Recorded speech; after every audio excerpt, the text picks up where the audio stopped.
Oke, bismillahirrahmanirrahim. Assalamualaikum warahmatullahi wabarakatuh.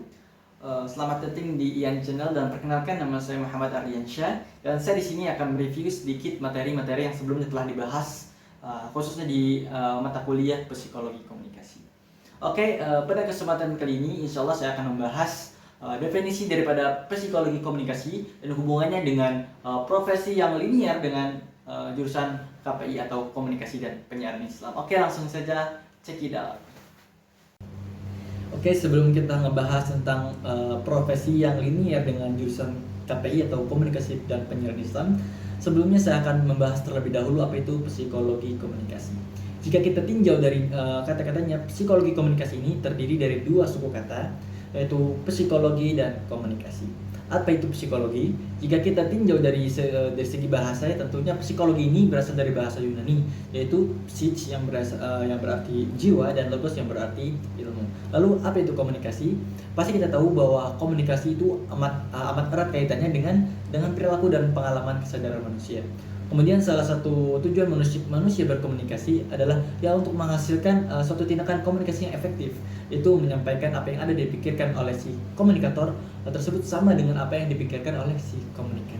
Simpelnya gini, si komunikator tersebut bisa memberikan stimulus kepada si komunikan tersebut. Apa sih itu psikologi komunikasi? Saya sendiri mengambil dari beberapa pendapat para ahli, yaitu salah satunya yaitu menurut George Miller. Menurutnya, psikologi komunikasi ialah ilmu yang berusaha menguraikan, meramalkan, dan mengendalikan insiden mental serta behavioral dalam berkomunikasi. Singkatnya seperti ini, psikologi komunikasi artinya adalah ilmu yang mengkaji proses komunikasi antar manusia atau satu sama lain dengan memakai psikologi sebagai sudut pandang atau perspektif menggunakan tujuan guna mencapai komunikasi yang efektif. Kemudian selanjutnya itu menurut Wallman sendiri memberikan definisi terhadap psikologi komunikasi, yaitu salah satunya adalah penyampaian perubahan energi dari satu tempat ke tempat yang lain, seperti hanya dalam sistem syaraf atau penyampaian gelombang-gelombang suara. Kemudian yang kedua itu penyampaian atau penerimaan sinyal atau pesan dari organisme. Kemudian menurut Woman juga, psikologi komunikasi adalah pesan yang disampaikan. Selanjutnya adalah proses yang dilakukan oleh satu sistem untuk mempengaruhi sistem yang lain guna melalui pengaturan sinyal yang disampaikan. Kemudian yang terakhir menurut Wallman sendiri, psikologi komunikasi adalah pesan pasien kepada pemberi terapi dalam psikoterapi. Kemudian ruang lingkup psikologi komunikasi.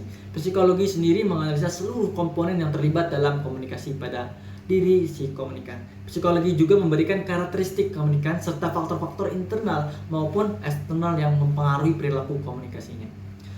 Ciri pendekatan psikologi yaitu menurut Visser sendiri menyebut terdapat 4 ciri pendekatan psikologi. Yang pertama adalah penerimaan stimuli secara indrawi atau yang bisa disebut sensory reception of stimuli. Yang kedua menurutnya yaitu proses yang mengantari stimuli dan respon tentunya. Yang bahasa itunya adalah internal mediation of stimuli.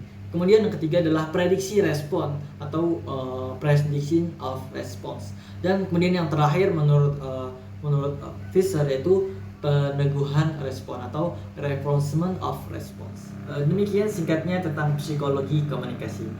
Kemudian saat ini saya akan membahas hubungannya atau korelasinya dengan profesi yang saya pilih, yaitu tentang KKPI tentunya, yaitu sebagai seorang pendakwah atau mubalik. Kita pasti tahu seorang mubalik atau seorang pendakwah karena kita mendengar profesi tersebut di televisi, YouTube, dan platform lainnya. Dulu, seorang dai atau seorang mubalik bukanlah seorang profesi, namun pada saat ini kita tidak bisa memungkirinya bahwa seorang pendakwah adalah sebuah profesi. Kemudian seorang pendakwah atau mubalik harus memiliki kriteria yang harus dipenuhi sehingga bisa disebut seorang mubalik yang hakiki. Karena salah satu tugas utama seorang mubalik adalah mewujudkan kebahagiaan dan kesejahteraan hidup di dunia dan akhirat yang diridai oleh Allah Subhanahu wa taala, yakni dengan menyampaikan nilai-nilai yang dapat mendatangkan kebahagiaan dan kesejahteraan yang diridai oleh Allah Subhanahu wa taala sesuai dengan segi atau bidangnya masing-masing. Kemudian isi dakwah yang disampaikannya juga harus bertujuan untuk mempengaruhi pendapat dan pola pikir yang didakwahi atau umat tersebut ya, sehingga terjadi perubahan persepsi dan selanjutnya tingkah laku umat manusia menjadi kebiasaan yang melekat pada dirinya. Kemudian pada seorang mubalik atau seorang pendakwah juga harus memiliki komunikasi yang baik terhadap mad'unya. Kita harus mengetahui karakteristik dan sifat mad'unya sehingga kita bisa melakukan proses atau kegiatan dakwah dengan baik pula. Seorang pendakwah juga harus mengetahui mad'unya dengan menggunakan pendekatan-pendekatan psikologi komunikasi yang sebelumnya tadi sudah dibahas ya. Yaitu yang pertama, penerimaan stimulus secara indrawi atau sensory reception of stimuli. Seorang pendakwah harus menguasai pendekatan ini karena pendekatan ini berupa proses panca indera mendapat rangsangan, yaitu berupa pesan, suara, warna, orang dan lain sebagainya. Panca indera yang terlibat dalam proses ini adalah seperti mata, hidung, kulit, serta mulut. Kemudian proses yang kedua yaitu yang mengantari stimulus serta respons atau internal mediation of stimuli. Seorang pendakwah dituntut mampu menguasai pendekatan ini sehingga mampu merangsang si mad'u dan memberikan respon kepada si pendakwah tersebut seperti tepuk tangan, raut wajah senang ataupun sedih, tertawa dan lain sebagainya. Karena rangsangan yang telah diterima panca indera akan diteruskan dan diolah oleh otak. Kemudian otak akan mengambil sebuah kesimpulan yang terlihat dari respon terhadap rangsangan tersebut.